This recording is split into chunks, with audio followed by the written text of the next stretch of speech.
Exclusive Zane Lowe hottest record.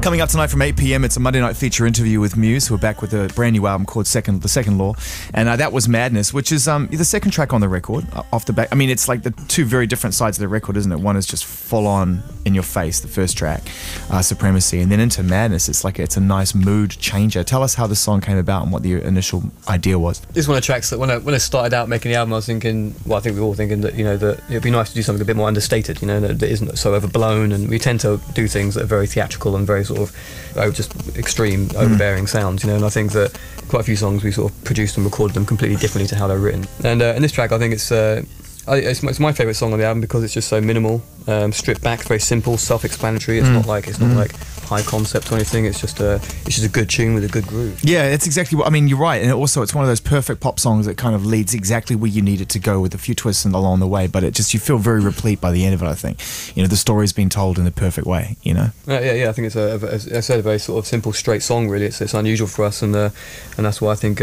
we chose it as the first single, because it just shows a different side of the band. You know, it hasn't been seen before. That's nothing. Between 8 and 8:30 p.m, you'll get another play of Madness. You'll also get more MUSE and a full-length interview with Dom, with Chris, with Matt. You can tell it's the BBC. We only have 2 microphones for 3 people, so let's see how the band politics works in this. So Matt gets his own mic. There we go. We've worked it out. We know what the No, Chris. No. Listen, fan favorite in interviews, Chris. They want to hear what you have to say. Nah, they don't.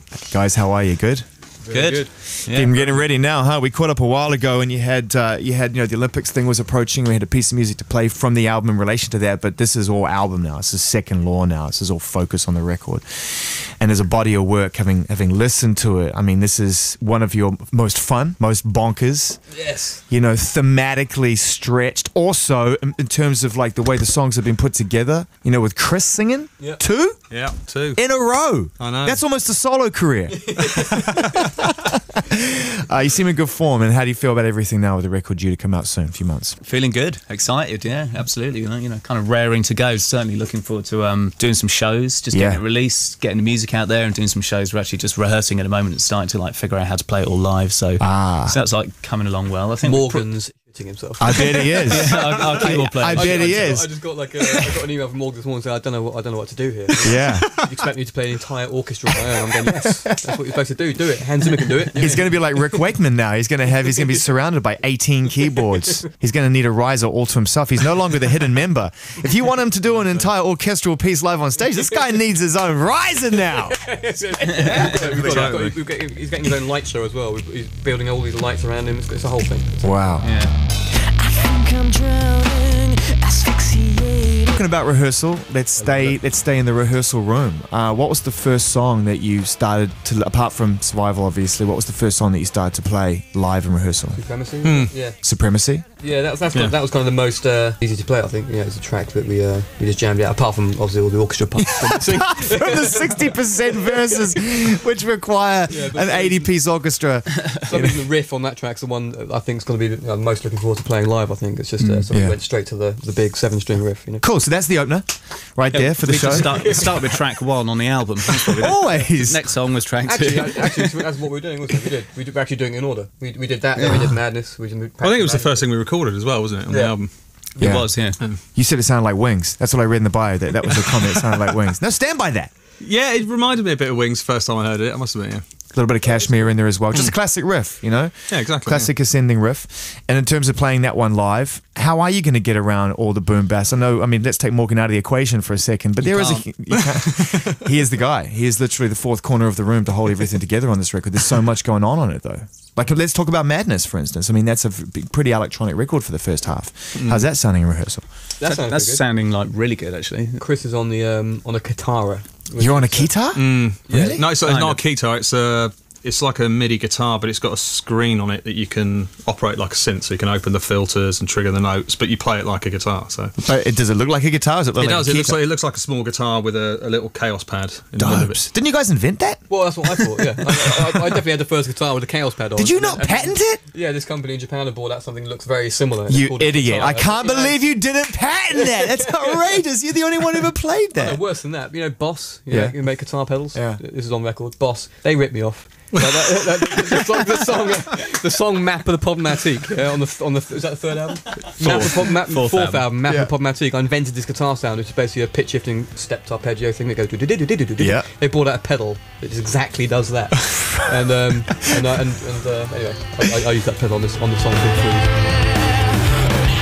The lightness, the fun on the record exists in many capacity, and it does sound like you guys as a unit. I mean, for a start, the facts suggest that it was going to be fun because you went back in and started writing and creating straight away. So it didn't feel like there was any sort of like exhaustion issues over the Resistance tour or anything. That you were still keen, Dom, to get back in the studio and write. I mean, did that surprise you, given that you haven't really stopped?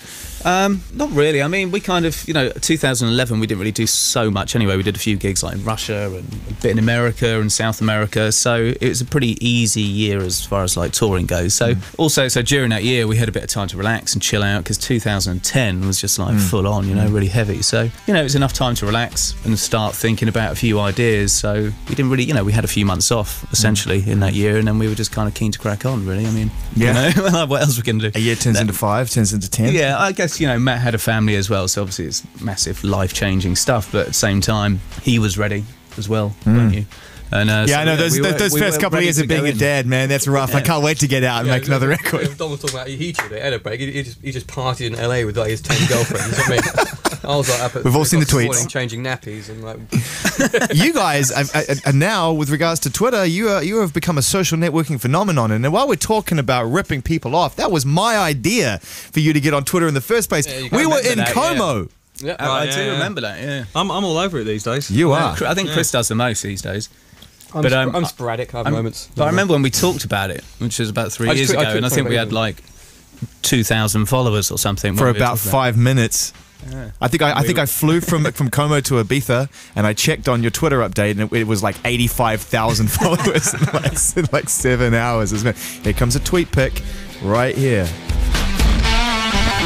To be said about bands spreading the wealth in terms of songwriting. Now, it works sometimes and sometimes it doesn't. A chief songwriter in a band is very commonplace for someone to steer the songs, and how you share the math and all that stuff is entirely up to you and personal, but when an artist is deciding to open it up, when you see other band members stepping in and actually writing and contributing songs.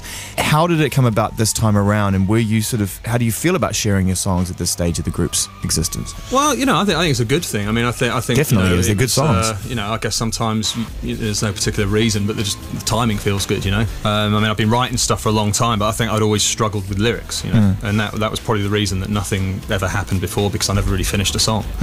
But I think it was sometime in September last year, Dom came down to my house and listened to a whole bunch of stuff, and we just talked about it. Talked about whether I would sing it, whether Matt would sing it, whether it would work at all. And I think the general vibe was that it was worth trying.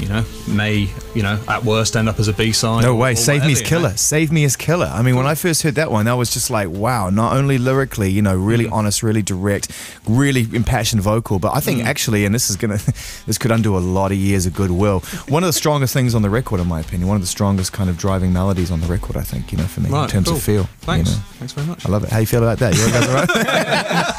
I love it. I think I think it's amazing. I agree. I think that song stood out. As soon as I heard it, I went, what is that? Yeah. I never would have expected that to come out of. And I think it shows his influences as well. I think he's influenced by some very different musics. Like a lot of he likes a lot of 60s productions, obviously, and things like you can hear a bit of Pet Sounds on there, and I think it's.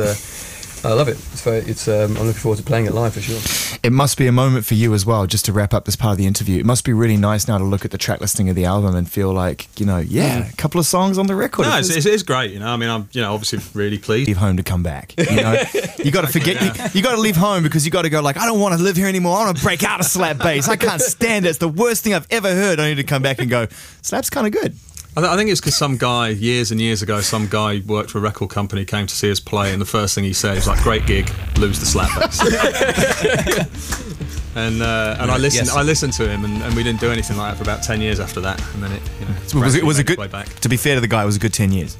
Exactly. It was a very strong, very successful 10 years, and I'm just saying, you bring to undo it all with that. You're in a very strong position to start the resurgence of slap. I'm saying if you continued down that road, it could have been slightly different 10 years. Yeah, well, you did your favour, really. Done it for a while, have they? I mean, Flea's obviously always done it, but I think in mainstream music, it's not really been around for a while. So you slap the bass good. I'll try. You slap at the bass. Slap at the bass good. All right, fans are going to know about your touring plans. We have some in front of us. I mean, it kicks off in France, which I I think is quite regular, isn't it? Because the French were one of the first countries ever to really embrace Muse. Yeah, absolutely. Yeah, we'll start there because we know they're going to love it. So it makes us feel good. First impression, you know. Montpellier, good to see you again. Be nice. From there, you know, there's a run through Europe, what I would consider to be, I mean, traditionally some comfortable sized rooms for you, but you know, you've made a real habit of taking it outdoors and doing some bigger things without giving too much away, because I know that you want to control some of the information over the course of this journey. Do you have big plans? Big plans in relation to what you've done before, like big plans for this record? Yeah, I mean, you know, we're doing.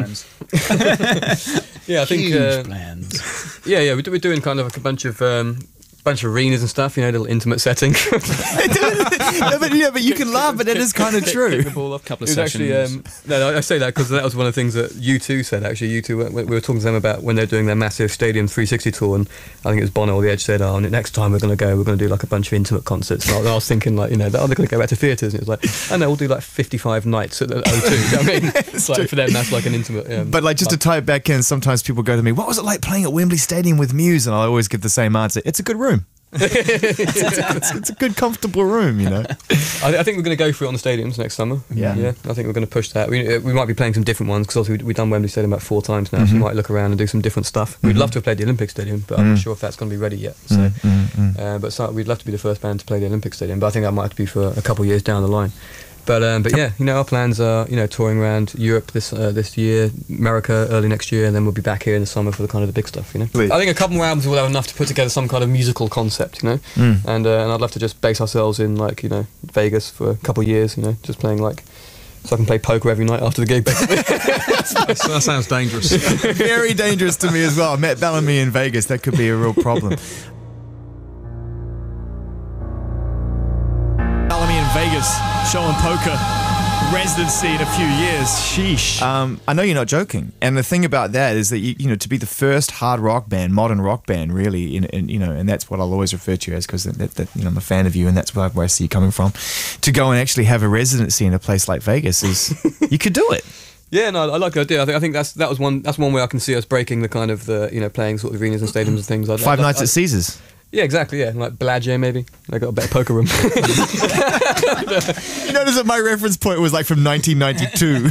Like, I have no idea what the hot room in Vegas is. I'm like, yeah, get it down to the, you know, Magic Mountain Casino on the corner of the Strip in 6th Avenue. Guys, you've been really generous with all your answering the questions, as you always are. Appreciate your time and patience, and we've got everything we need. Thanks cool, for your man. time. Thanks a lot. Thank you. Cheers.